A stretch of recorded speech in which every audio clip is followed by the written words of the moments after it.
हम एक ऐसे मर्डर की बात कर रहे हैं जो मर्डर हुआ मुंबई में और डेड बॉडी को लेकर आया गया दिल्ली में। साथियों, 1900 के दशक में अंडरवर्ल्ड और बॉलीवुड की खबरें सुर्खियों में रहती थी। 12 अगस्त 1997 के दिन को गुलशन कुमार के चाहने वालों के लिए बुलाना आसान नहीं था। इस दिन अंडरवर्ल्ड की एक के बाद एक 16 गोलियों ने गुलशन कुमार को छल्ली कर दिया था, जिसके कारण गुलशन कुमार हमारे बीच नहीं रहे। ये कीमत गुलशन कुमार को अंडरवर्ल्ड की शर्तों को न मानने के कारण चुकानी पड़ी थी। अगर अंडरवर्ल्ड की बात आती है तो दाऊद इब्राहिम का नाम नजरों में आता है, तो फिर अनीस इब्राहिम और अब्बू सलीम का नाम कैसे जुड़ गया था, और जानेंगे नदीम सैफी जैसा कलाकार इस मर्डर का बड़ा हिस्सा कैसे बन गया। साथ ही साथ टिप्स म्यूजिक के मालिक रमेश तुर्रानी का नाम कैसे आया। साथियों, आज की इस वीडियो का उद्देश्य ऐसे ही सवालों का जवाब ढूंढना है और गुलशन कुमार के जीवन के सभी प्रमुख घटनाओं पर प्रकाश डालेंगे। यह भी जानेंगे गुलशन कुमार ने गरीबी से उठकर इतनी ऊंचाइयों को कैसे छुआ था, किन कारणों से गुलशन कुमार की हत्या की गई थी। नमस्कार, मैं आप सभी का स्वागत करता हूं बाबा जी स्टडी में। चलिए शुरू करते हैं। साथियों, हम एक ऐसे कत्ल की बात कर रहे हैं जो कत्ल होता है मुंबई में और पार्थिव शरीर को दिल्ली लेके आया जाता है। सुबह कत्ल होता है और शाम तक दिल्ली एयरपोर्ट पे पार्थिव शरीर को लाया जाता है और बॉलीवुड के तमाम बड़े लोग और सिंगर सभी पार्थिव शरीर के इंतजार में एयरपोर्ट पे थे, जैसे सोनू निगम, अनुराधा पौंडवाल और कुमार सानू। गुलशन कुमार की कहानी शुरू होती है दिल्ली से,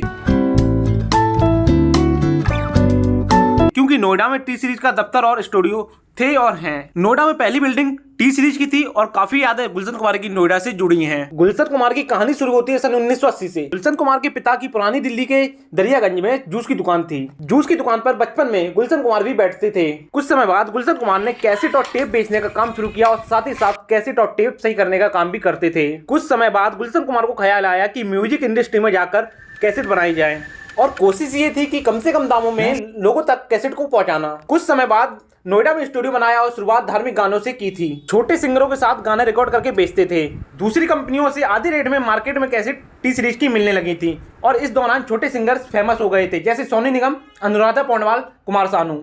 कुछ समय बाद गुलशन कुमार मुंबई में सेट होने लगे और फिल्मी गानों को अपने अंडर में लेने लगे। 1995 से 1997 तक 65% म्यूजिक मार्केट पर गुलशन कुमार की टी सीरीज कंपनी का कब्जा हो गया था। गुलशन कुमार के समय में एक फिल्म आई आशिकी।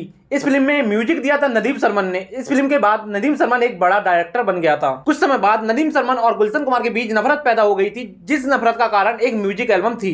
उस एल्बम का नाम था हाय जिंदगी। उस एल्बम में 2-3 गाने नदीम सरमन ने गाए थे। ये बात सत्य थी कि नदीम एक डायरेक्टर अच्छा था, मगर उसकी आवाज अच्छी नहीं थी। दोस्ती और दबाव के चलते गुलशन कुमार ने टी सीरीज के जरिए नदीम के कुछ गाने प्रमोट किए। नदीम की आवाज अच्छी ना होने के कारण नदीम के गाने पिट गए और गुलशन कुमार को नुकसान झेलना पड़ा। और फिर भी हाय जिंदगी के बच्चे गानों को प्रमोट करने के लिए गुलशन कुमार पर दबाव बनाया जा रहा था और गुलशन कुमार ने प्रमोट करने के लिए मना कर दिया था। नदीम को लगा कि गुलशन कुमार उसका करियर बर्बाद करना चाहते हैं और गुलशन कुमार की खासियत थी कि वे नए लोगों को काम देना पसंद करते थे। उस समय मुंबई में अंडरवर्ल्ड द्वारा फिरौती लेना आम बात थी। फिरौती मतलब किसी से बिना वजह डरा धमकाकर रुपए लेना है। एक दिन गुलशन कुमार के पास अंडरवर्ल्ड का फोन पहुंचा और फोन किया था अब्बू सलीम ने, और 1996 में गुलशन कुमार ने करोड़ों रुपए अंडरवर्ल्ड को फिरौती के तौर पर दिए थे। नदीम और गुलशन कुमार के बीच नफरत होने के कारण, जिस कारण गुलशन कुमार ने नदीम को काम देना बंद कर दिया था और उसके गाने प्रमोट करना बंद कर दिया था। और साथ ही साथ नदीम जिन फिल्मों में गाने देता था और उन फिल्मों के गाने गुलशन कुमार अपने अंडर में नहीं लेते थे, मतलब कि उन फिल्मों के गानों का राइट गुलशन कुमार नहीं लेते थे। ये सारी शिकायतें नदीम ने अब्बू सलीम से कही और बोला गुलशन कुमार को थोड़ा धमकाओ। फिर 10 करोड़ की फिरौती के लिए अब्बू सलीम गुलशन कुमार के पास फोन करता है और बोलता है साथ ही साथ नदीम के गानों को प्रमोट करो और उसके गानों के राइट लो। जबकि गुलशन कुमार सलीम को पहले रुपए दे चुके थे और इस बार फोन आने पर गुलशन कुमार ने रुपए नहीं दिए। 5 अगस्त 1997 को फिर गुलशन कुमार के पास सलीम का फोन आता है, बोलता है अभी तक तुमने रुपए नहीं दिए और ना एफआईआर की। इसका मतलब तुम अंडरवर्ल्ड को हल्के में ले रहे हो। 3 दिन बाद 8 अगस्त 1997 को फिर गुलशन कुमार के पास फोन आता है अब्बू सलीम का, बोलता है अभी तक तुमने रुपए नहीं दिया, अब अपने अंजाम के लिए तुम खुद जिम्मेदार हो गए। उस वक्त गुलशन कुमार के भाई कृष्ण कुमार उनके साथ थे। अब्बू सलीम गुलशन कुमार को फोन पर बोलता है ये सब चीजें यहीं रह जाएंगी, इसलिए रुपए दे दो और नदीम के गानों को प्रमोट करो और उनके राइट लो।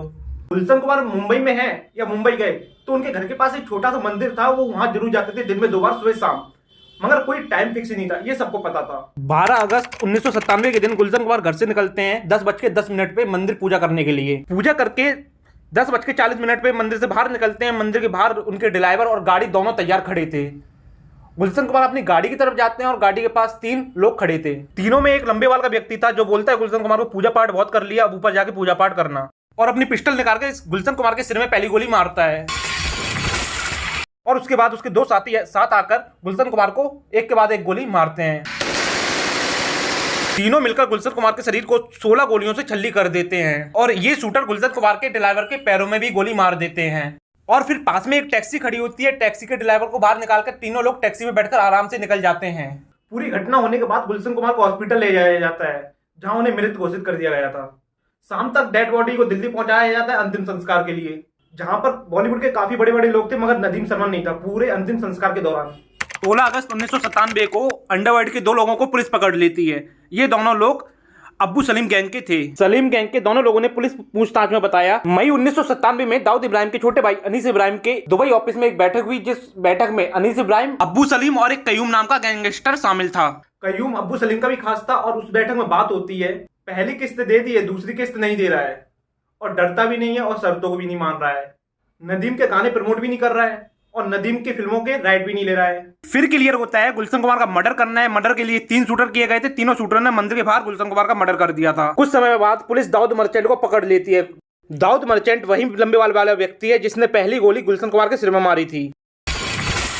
दाऊद मर्चेंट दाऊद इब्राहिम का खास था और साथ ही साथ अब्बू सलीम का भी खास था, क्योंकि अब्बू सलीम दाऊद इब्राहिम के लिए काम करता था। दाऊद मर्चेंट ने भी पुलिस को वही स्टोरी बताई जो अब्बू सलीम गैंग के पकड़े गए 2 लोग जावेद और रफीक ने बताई थी। दाऊद मर्चेंट की गिरफ्तारी के बाद बाकी के दोनों शूटरों को भी पुलिस पकड़ लेती है। रमेश तुर्रानी रेस 3 के प्रोड्यूसर है और मुंबई पुलिस ने रमेश तुर्रानी को गिरफ्तार कर लिया था। तीनों शूटरों को गुलशन कुमार मर्डर के बाद टिप्स म्यूजिक के मालिक रमेश तुर्रानी ने 25 लाख रुपए दिए थे। Mumbai police Gulshan Kumar murder case में रमेश तुर्रानी और तीनों शूटरों को लगाकर 19 लोगों को गिरफ्तार करती है। दाऊद मर्चेंट का दूसरा नाम अब्दुल रहूत भी है। 2001 में सेशन कोर्ट ने दाऊद मर्चेंट को उम्र कैद की सजा सुनाई। फांसी इसलिए नहीं सुनाई कि उसने किसी के कहने में मर्डर किया था और बाकी 18 को बरी कर दिया था। जब गुलशन कुमार का मर्डर हुआ था तब नदीम की पत्नी लंदन में थी और उसी महीने नदीम को फिल्म अवार्ड मिलना था हैदराबाद में। वहां भी नदीम नहीं पहुंचता है, वो सब कुछ छोड़ के लंदन चला जाता है अपनी पत्नी के पास। मुंबई पुलिस भरोसा देती है नदीम का सब कुछ यहीं है, उसका पार्टनर भी यहीं है, वो जल्दी लौट के आएगा और पूछताछ में मुंबई पुलिस का साथ देगा। 1997 से 2022 हो जाती है और नदीम अभी तक लौट के भारत नहीं आता है और नदीम दुबई में परफ्यूम का बिजनेस करने लगा है। अब्दुल सलीम का नाम चार्जशीट में है मगर उस पर केस नहीं चला। उसकी वजह है जब अब्दुल सलीम को 2005 में पुर्तगाल से लेके आया गया था तब हमारी पुर्तगाल से संधि हुई थी। उसमें गुलशन कुमार मर्डर केस का जिक्र नहीं था। 1993 मर्डर केस के लिए ले आया गया था, इसलिए अब्बू सलीम को गायब दिखाया गया। गुलशन कुमार मर्डर केस में केवल एक व्यक्ति को सजा हुई, दाऊद मर्चेंट को उम्र कैद की सजा हुई। 2012 में दाऊद मर्चेंट को पैरोल मिला और पैरोल से दाऊद मर्चेंट भाग गया था। बीएसएफ ने फिर उसे बांग्लादेश बॉर्डर से पकड़ा था। गुलशन कुमार केस में मेन लोगों को सजा मिली नहीं, नदीम और अब्बू सलीम को। गुलशन कुमार मर्डर इसलिए भी ज्यादा अफसोस की बात है कि गुलशन कुमार एक धार्मिक व्यक्ति थे। गुलशन कुमार ने म्यूजिक इंडस्ट्री में क्रांति ला दी थी।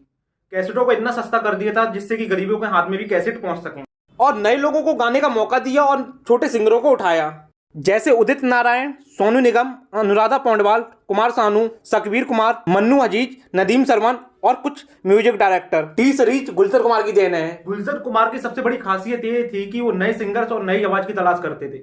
जब नया सिंगर हिट हो जाता था तो उससे वो किनारा कर लेते थे और फिर नए सिंगर्स की तलाश में चले जाते थे और नई आवाज की तलाश करने लगते थे। ये थी गुलशन कुमार की मर्डर मिस्ट्री। टी सीरीज और सुपर कैसेट आज भी है, जिसे गुलशन कुमार के भाई और गुलशन कुमार के बेटा बेटी चला रहे हैं। साथियों कमेंट्स में जरूर बताइएगा इस केस में सबसे बड़े 2 चेहरे कौन थे और वीडियो को लाइक करिएगा, शेयर करिएगा और सब्सक्राइब जरूर कर लीजिएगा, जिससे कि आने वाली वीडियोज का नोटिफिकेशन आप तक पहुंच सके।